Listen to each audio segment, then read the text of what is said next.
Selamat pagi, perkenalkan nama saya Sylvia Yusma Parembang.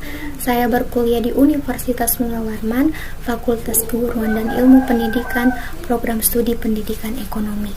Ya, baik, dalam hal ini saya akan menyampaikan materi dari bab 6, yaitu membangun dan menggunakan alat bantu visual. Dalam bab ini, kita dapat menguraikan cara memproduksi sendiri serangkaian alat bantu visual dan bagaimana kita menggunakannya secara efektif. Ya, baik, sebelum kita masuk dalam materi ini, kita perlu tahu apa sih alat bantu visual itu. Alat bantu visual adalah alat bantu yang digunakan untuk mempermudah kita dalam menyampaikan sebuah materi yang akan kita sampaikan kepada orang-orang di sekitar kita atau audiens. Nah, alat bantu visual ada 3, yaitu yang pertama flip chart, yang kedua whiteboard, dan yang ketiga OHP.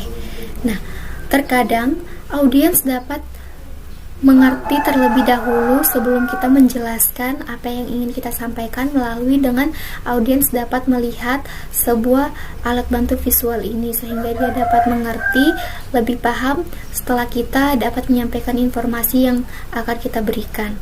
Nah, yang pertama yaitu flip chart.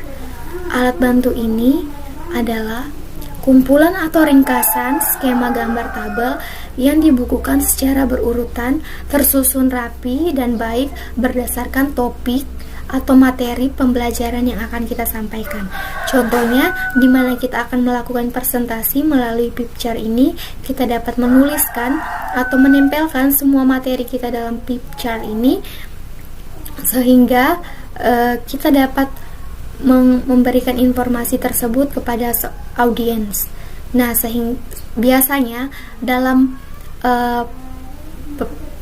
menyampaikan informasi ini, audiens dapat lebih menarik untuk melihat dan memahami dengan baik materi yang akan kita sampaikan.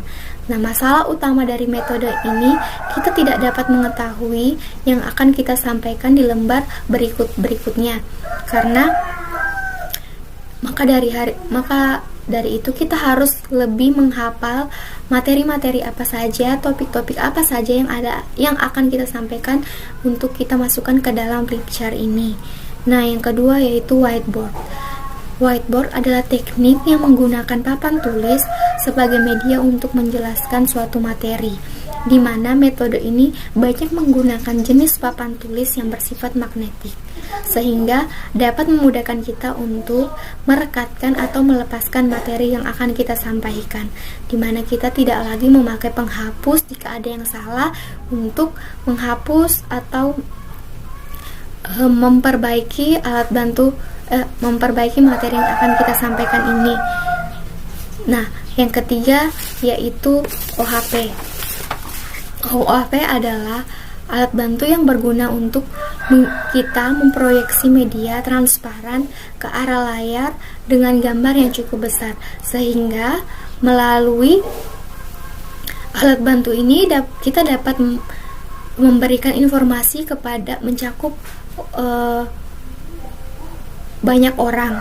Kegunaan alat bantu ini adalah mempermudah kita dalam menyampaikan sebuah materi atau mempresentasikan sebuah materi.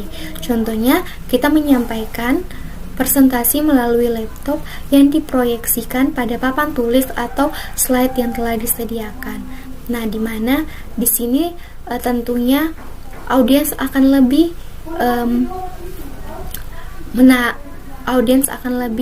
mengerti dengan baik apa yang akan kita sampaikan. Nah, contohnya itu ya, kita menyampaikan sebuah materi melalui PowerPoint dan sebagainya yang dapat diaplikasikan melalui laptop. Ya, sekian dari materi saya, kurang lebihnya saya minta maaf. Saya akhiri materi ini. Selamat pagi.